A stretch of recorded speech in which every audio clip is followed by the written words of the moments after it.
Telangana BC JAC పిలుపు మేరకు బీసీలకు స్థానిక సంస్థల ఎన్నికల్లో 42% రిజర్వేషన్ల బిల్లుకు చట్టబద్ధత కల్పించాలని డిమాండ్ చేస్తూ ఈ నెల 18వ తేదీన రామాయంపేట బంద్ నిర్వహించాలని నిర్ణయించారు. మెదక్ జిల్లా బీసీ సంక్షేమం, రాజకీయ, కుల, మహిళ, యువజన, ఉద్యోగుల, విద్యాంగుల, విద్యార్థి సంఘాల జేఏసీ ఆధ్వర్యంలో రామాయంపేటలోని శ్రీకర ఫంక్షన్ హాల్లో సమావేశం నిర్వహించారు. సమావేశంలో నేతలు మాట్లాడుతూ రాష్ట్ర జనాభాలో 65% బీసీలు ఉన్న విద్యా, ఉద్యోగ, రాజకీయ రంగాల్లో కేవలం 24% రిజర్వేషన్లు మాత్రమే కల్పించడం తీవ్ర అన్యాయమని ఆవేదన వ్యక్తం చేశారు.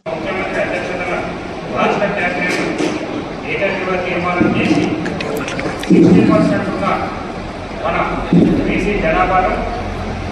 80% ఓపెన్ కేటగిరీ కింద తీసుకొని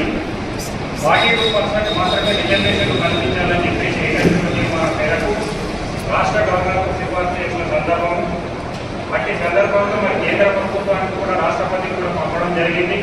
అట్టి సందర్భంలో మరి గవర్నర్ గారు కూడా ఎలాంటి చర్యలు తీసుకోలేదు, కేంద్ర ప్రభుత్వం కూడా చేసుకోలేదు. రాష్ట్ర ప్రభుత్వం ఏదైతే ప్రతిష్టాత్మకం తీసుకొని 42% టీచర్లకు న్యాయం చేయాలి, చట్టసభలో కానీ ఎడ్యుకేషన్లో కానీ మిగతా రంగాలలో కానీ ప్రతి రాష్ట్రం 42% వీళ్ళకు ఆమోదం చేసుకోవడం సందర్భంలో మరి రాష్ట్ర ఎలక్షన్ కమిషన్ కూడా ఎన్నికలు పోయిన సందర్భంలో కూడా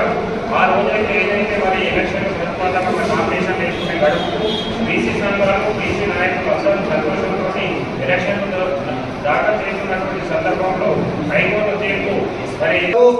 బీసీ రాజకీయ రంగాలలో 42% రిజర్వేషన్లు ఇవ్వాలని చెప్పేసి రాష్ట్ర ప్రభుత్వం అసెంబ్లీలో తీర్మానం పెట్టిన తర్వాత కూడా మరి గవర్నర్ గారు కానివ్వండి, పార్లమెంట్లో కానివ్వండి, రాష్ట్రపతి దగ్గర కానివ్వండి పెండింగ్ ఉండడం వల్ల మన జాతీయ సంఘం, రాష్ట్ర సంఘం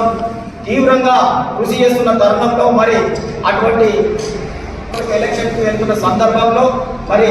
కొన్ని దుష్ట శక్తులు ఈ బీసీ 42% వ్యతిరేకులకు మేము ఏమి చెప్తామంటే దయచేసి మాకు ఎవరు ఏమి మోసం చేయద్దు, మేము మీకు మోసాలు చేయలేదు, గతంలో నుండి కూడా ఎన్నడూ కూడా మేము ఎవరికి కూడా అన్యాయం చేయలేదు. కాబట్టి ఇప్పుడిప్పుడే మా పిల్లలు గ్రామాలలో కానీ పట్టణాలలో కానీ చదువుకొని ముందుకు వస్తున్న తరుణంలో మరి మాకు కూడా చట్టాలు కావాలి, మాకు కూడా రాజ్యం కావాలి, 42% రిజర్వేషన్లు కావాలని చెప్పేసి మనము పోరాటం చేస్తూ ఉంటే మరి ఈ యొక్క ఎలక్షన్ కు